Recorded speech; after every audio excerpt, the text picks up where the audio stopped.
In this video, we'd like to talk about the velocity sections under the content details of the fluid container.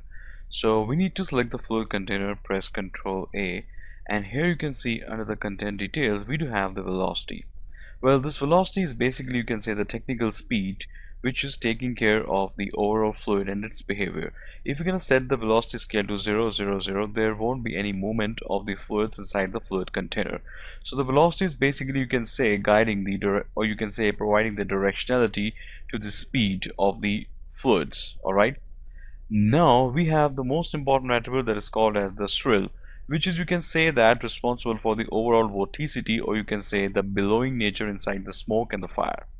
We have already noticed that in case of the smoke simulations, once it just starts simulating, it will gonna take some rolling effect. So that is the actual swirl in the smoke. So what do we need to do in that case? We need to turn these attributes from 0 to, you can say, 3.5 to 4, depending upon our own artistic decisions. But since we also do have to take care of the fire and the smoke simulations with combine, we also do need to be a little careful regarding the attributes. So the value of 3.5 will going to be the most ideal to avoid any artifacts inside the fluid simulations. Okay. And once we did with this, we would like to see the impact of our simulation. So for that, I need to go inside the auto resize, and this is, just for the sake of the demonstrations.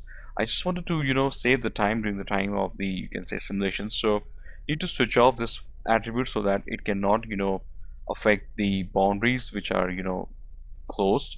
And I'd like to give some small changes inside the resize threshold with some auto resize margin. Now it's time to move to the boundary and put that thing to the none. For the y, I would like to give it the -y so that the flow shouldn't go to the downward sides.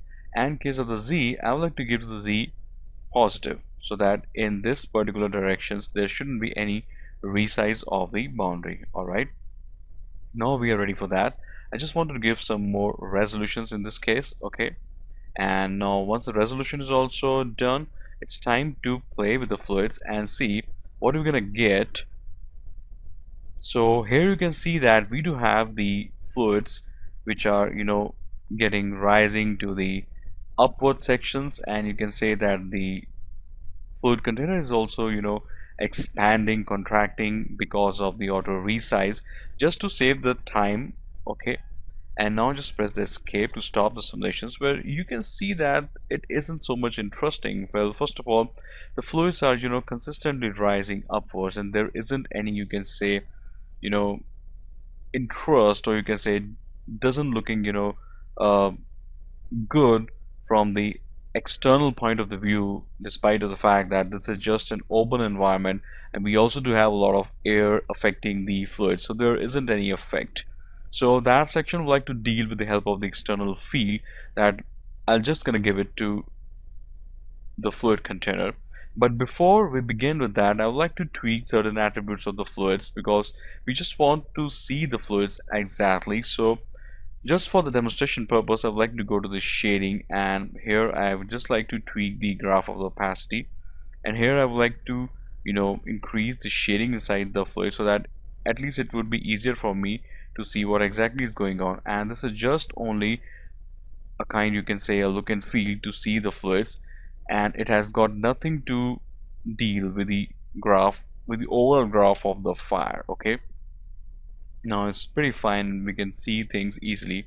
And again, as just I was saying, that the fluids are rising to the y-axis in the upward direction. So to bring them down, or you can say to bring some more realism inside that, I just need to select the fluid container and click the fields, and need to drop the gravity. Alright, so once the gravity is clicked, you are assured that the fluid is now being getting affected by the gravity. Well, there are several ways. If you're going to select the gravity, you can see that there's a change in the color of the fluid container. That is also the one indication. Another is that you can select the fluid and go inside the Windows relationship editors, click to the dynamic relationships, and here you can see that under the tree fluid, it has already got selected with a gravity field. Alright, so that means the gravity is now affecting the fluids. But we also do need to take care of the attributes of the gravity, which is the magnitude, which is, you can say, the overall impact upon the fluid.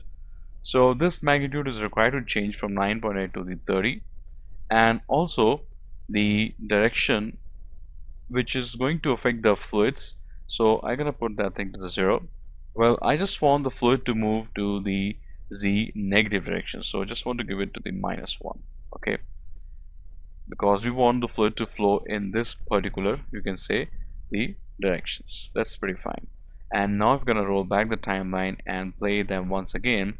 So now you can see that instead of fluids going to the upward directions, now they are following the particular directions, which is, you can say, they are being getting affected by the gravity. Alright, so I guess we are done with the sections of the velocity. Now it's time to move to the next section.